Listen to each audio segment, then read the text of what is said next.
Hello, everyone. One of the most common questions I get asked from founders is all around fundraising.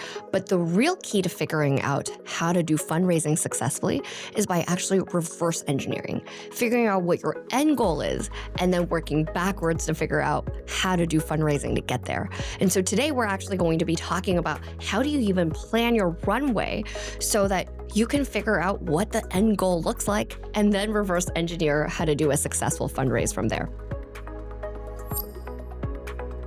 Hello, everyone. My name is Shuo Chen. I am a former founder, now investing in founders and teaching founders at Berkeley and Stanford. I've had the fortune of investing in 100 plus pre-seed and seed stage startups with now over a dozen of them with successful IPOs and mergers and acquisitions behind them. And I've also been teaching at Berkeley and Stanford for the past 15 years. And I'm excited to share with you some of the best practices I've seen from the best founders I've worked with firsthand on really how to build some of the most successful companies. Just a very quick announcement. The DECODE annual conference is back. We will be hosting a ton of incredible speakers on campus at UC Berkeley on November 15th with speakers from the co-founder of Lightspeed Ventures to the chief product officer at OpenAI. We have a ton of good content for aspiring founders out there. So if you're curious about how to join us in person, please feel free to check that out below. Without further ado, let's get on right in. So with that, I want to share with you the top 3 tactics I've seen successful founders do to effectively plan for their runway. So starting with tactic 1, this is all around identifying key uncertainties. This is where you want to figure out your runway by figuring out what the underlying assumptions are. You want to focus generally on 6 to 10 uncertainties that make the biggest business impact for the founder and for the founding team and for the company. Of course, every single person's list will be different. This is where, for these uncertainties, you want to try to uncover both macro as well as micro assumptions.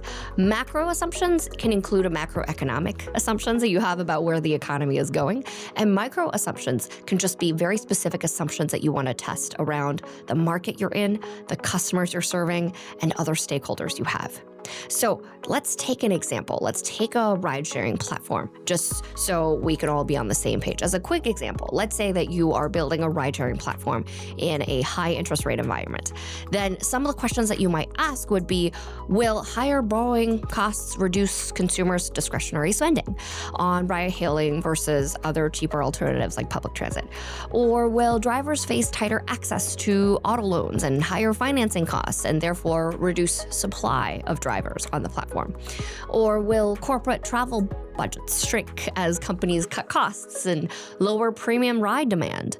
Or will higher rates erode drivers and margin platforms and platforms' margins at profit margins because costs are rising? Or will there be a tougher fundraising environment that ends up constraining expansion opportunities into adjacent bets like into delivery, into freight, into autonomy? I use this as an example because we were one of the earliest investors into a company called Chariot that ended up being acquired by Ford. And this is just a sample of some of the questions that we would ask to figure out where does the convergence of macro as well as micro assumptions of where the market is going, where the customers are evolving, and where other stakeholders that play an important role in our business economics actually make an impact on how we should plan for the runway. So first tactic is just all about identifying key uncertainties you have about the future, honing in on just 6 to 10 of the most important uncertainties, and then uncover what are the major assumptions that we want to test. After we've done that, then we can move on to the second tactic. Once we have identified key uncertainties, then we can start to get into the second tactic of bucket into scenarios and craft responses based on each scenario. So once we have all the key uncertainties uncovered, we want to start to bucket them into major scenarios and then craft responses based on that. So we want to generally create 3 or more scenarios: worst case scenario, middle case scenario, and best case scenario. And you want to use a combination of the outcomes from the entire list of uncertainties that we've created and bucket them into these scenarios. So what underlying assumptions can come together and converge and create the worst case scenario possible? What is a convergence of all the uncertainties that will lead us to a best case scenario? And based on the best and worst case scenarios we've outlined, that we can kind of figure out what the middle of the road scenario looks like. This is where we want to make sure that each scenario includes a plausible combination of outcomes to capture a fully very useful business analysis here. And once we have the 3 scenarios outlined, then we want to outline how our business strategy might change based on each scenario. This is where we want to break down each step that we will take in terms of product direction, revenue targets, headcount, and all of the things that we need to lay out from a financial planning perspective.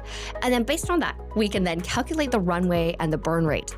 And of course, based on all this information, we will know very clearly what is the exact runway that we need in the worst case scenario, the middle case scenario, and the best case scenario. And just continuing the example of the ride sharing platform that we were talking about earlier, I will attach a screenshot below, and we'll maybe try to add a screenshot of this particular chart here on the side so you can take a look at what the scenarios that we would plan for based on what we just talked about. So this is where we would look at the best, worst, and middle case scenario, and then look at what are the outcomes in a worst case scenario? What are the outcomes in a middle case scenario? What are the outcomes in a best case scenario? And how do we respond accordingly? And based on that, we have a good sense of the range of runway we need to plan for. So based on that, we've talked about tactic 2, which is bucketing all the uncertainties into best, middle, and worst case scenarios, and then crafting responses based on each of these scenarios. And this leads us into tactic 3, which is setting trigger points to signal each of the scenarios that we might be heading into.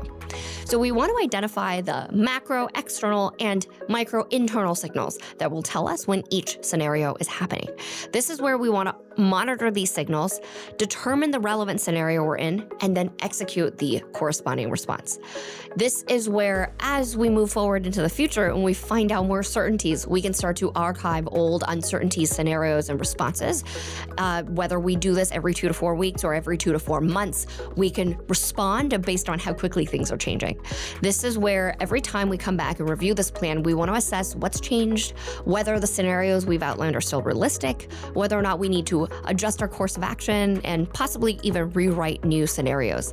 So continuing the example of the ride-sharing platform that we talked about earlier, based on the worst, middle, and best case scenarios, we can determine specific triggers. Like maybe the triggers are based off of the interest rate, or it's based off of the ride volume, or it's based on driver financing approvals to figure out to help us figure out how many cars are going to be available, and maybe even the number of drivers that are out there.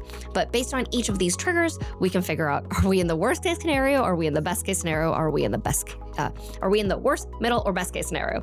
And depending on each of these, then we can make sure that we raise the right amount of funding that's necessary to hit the runway to achieve that specific outcome. So all of these 3 tactics, whether it's identifying key uncertainties, bucketing these uncertainties into scenarios and crafting the corresponding responses, or it is setting trigger points to signal which scenario we're in, all of this is to help us build a more systematic approach to helping us figure out how to plan for our runway.